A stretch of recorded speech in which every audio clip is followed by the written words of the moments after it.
এক সপ্তাহের বিরতির পর আজ থেকে ফের শুরু হবে বিধানসভার বাজেট অধিবেশন।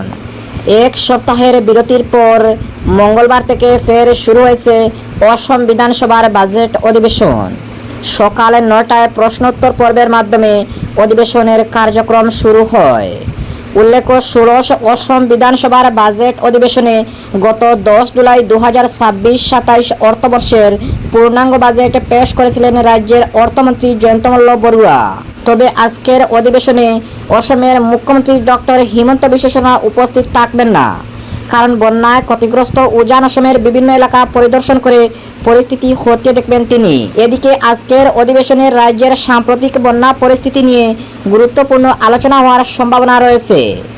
অন্যদিকে বেশ কয়েকজন মন্ত্রী ও বিধায়ক বর্তমানে বন্যা পরিস্থিতি পর্যালোচনা কাজে গৌহাটির বাইরে অবস্থান করেছেন। ফলে আজকের অধিবেশনে উপস্থিতির সংখ্যা তুলনামূলকভাবে কম থাকতে পারে।